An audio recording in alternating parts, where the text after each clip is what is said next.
Pemirsa, di tengah permasalahan kasus sengketa tanah dengan ahli waris Madi Kenin yang masih terus bergulir di Pengadilan Negeri Tangerang Selatan, Dik Doang tampak santai di kediamannya di kawasan Ciputat. Sambil menunggu jadwal sidang soal kesimpulan dan lanjut pada putusan, pria bernama lengkap Raden Rizky Mulyawan Kartanegara Hayang Denada Kusuma itu menghelat pengajian rutin mingguan di kandang jurang Doang miliknya. صل على محمد يا ربي يا ربي بلغ الوسيلة يا ربي وارض عن الصحابة يا ربي وارض عن الصلاة يا ربي فرحا.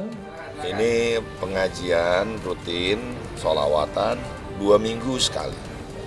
Jadi ada 60 janda-janda di sekitar yang dinaungi oleh komunitas kreativitas Kandang Jurang Doang. Janda dan duafa, pimpinan Ibu Mirna sendiri istriku.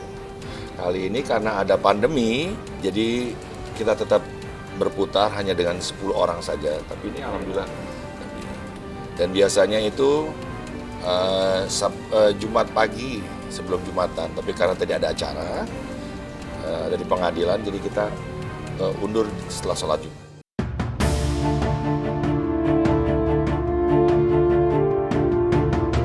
Sejatinya memang kegiatan pengajian para janda yang dipimpin oleh istri Dik itu dihelat Jumat pagi.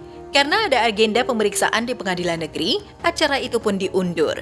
Dalam sengkarut masalah tanah ini, Dik yakin dirinya bakal memenangkan perkara itu. Ya, hari ini kita agendanya adalah detik-detik terakhir.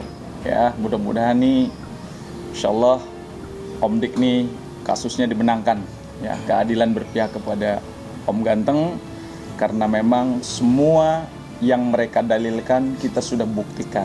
Ini adalah ending bagaimana kita membuktikan bahwa sekolah alam ini murni kepemilikannya adalah Om Ganteng dengan dibuktikan akte jual beli dan sertifikat.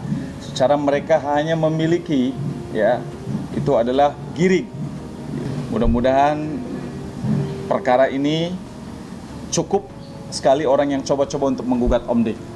Ya, dan kita juga melihat bahwa kemarin pada waktu pemeriksaan saksi di sana sepertinya mereka juga kewalahan untuk membuktikan. Begitupun kita balas dengan saksi yang kita hadirkan. Semua saksi kita itu tahu dari nol bagaimana perjuangan Om Dik membeli, ya, bukan mengambil, membeli dari 4 orang yang berbeda, dan itu pun dibeli secara parsial sedikit-sedikit. Dimulai dari lapangan dulu, kemudian geser ke sebelah selatan, ke sebelah timur. Jadi bukan dalam hitungan menit, hari Om Dik untuk mendapatkan sekolah ini, untuk mendapatkan tempat ini, tapi penuh perjuangan hampir 20 tahun.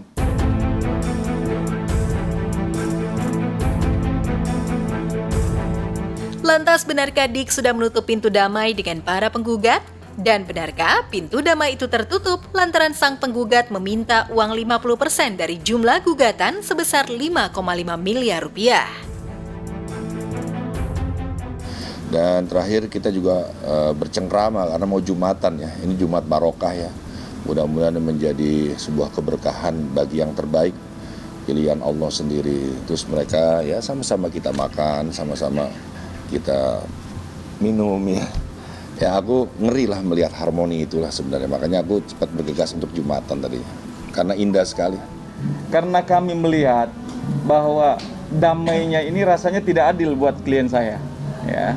Kenapa dia minta 50% dari 5,5 M. Sekarang Om Ganteng punya uang dari mana sebesar itu? Jadi kalau dikatakan damai tentunya sangat senang, sangat respect untuk berdamai. Tapi kalau berdamainya dengan meminta uang 50% dari 5,5 M, saya pikir itu adalah pemerasan. Sekali lagi, Kandang Jurang Doang itu kan dibangun atas nama cinta ya. Menurut saya cinta itu memberi harapan tanpa berharap ya. Jadi kalau ini karena lillahi ta'ala, aku rasa mohon izin ya, biar kita didukung oleh 20 lawyer hebat, tapi Allah tidak mendukung, jadinya apa? Ya, itu adalah keniscayaan. Jadi sekali lagi bahwa dengan segala kenan hati, Segala sesuatu saya percaya kepada Allah ya adlu, yang maha adil, lalu ada para pengadil, lalu ada lawyer. Aku rasa aku sudah tidak campur tangan lagi dalam persoalan-persoalan yang semestinya sudah ada di meja hukum.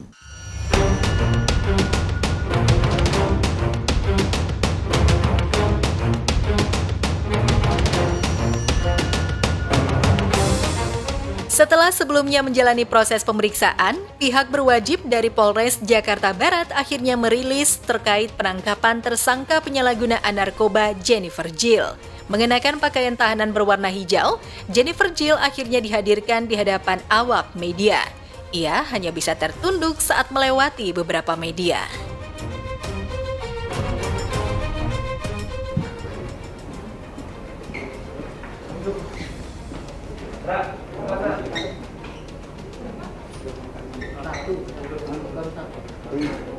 Yo, kasih jalan. Kasih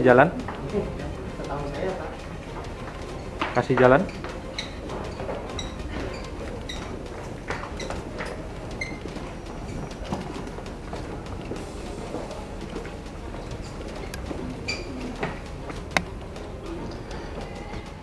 Pagi ini saya akan merilis pengungkapan yang dilakukan teman-teman dari Sat Narkoba Polres Metro Jakarta Barat. Adanya seorang public figure yang berhasil diamankan, ya, masih dalam proses sekarang ini kita lakukan penangkapan.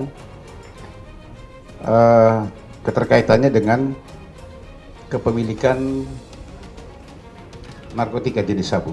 Kronologisnya sekitar tanggal 16 Februari yang lalu, berdasarkan adanya laporan masyarakat kepada kepolisian, kemudian dilakukan penyelidikan di satu rumah di daerah Ancol, ya, di daerah Ancol, Pademangan, Jakarta Pusat, Jakarta Utara, ya, di dalam satu kamar.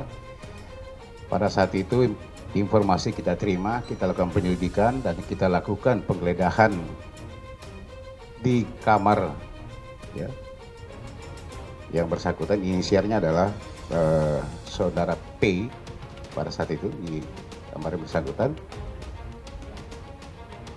Ada satu lemari yang milik daripada ibunya. Ini pengakuan saudara P. Milik ibunya, inisialnya adalah JJ.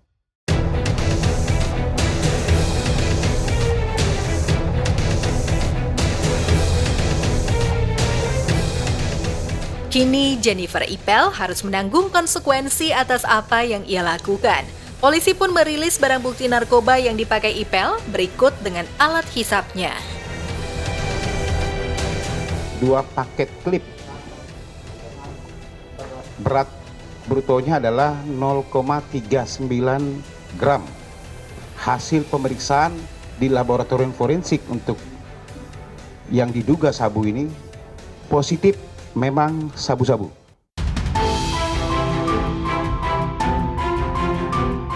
Meski hasil tes urin Jennifer dinyatakan negatif, istri Ajun Perwira itu mengaku sabu itu memang miliknya.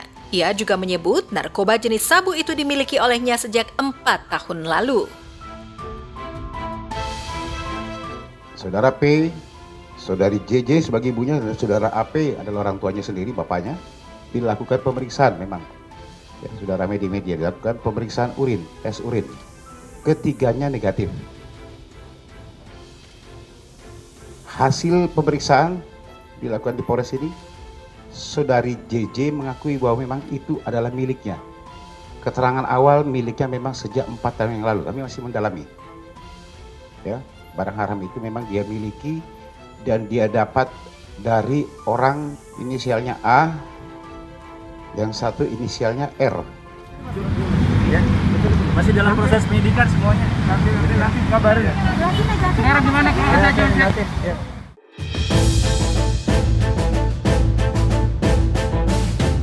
Dan kini pihak polisi masih menunggu hasil tes rambut. Sementara itu, Ajun dan anak Ipel masih berstatus sebagai saksi.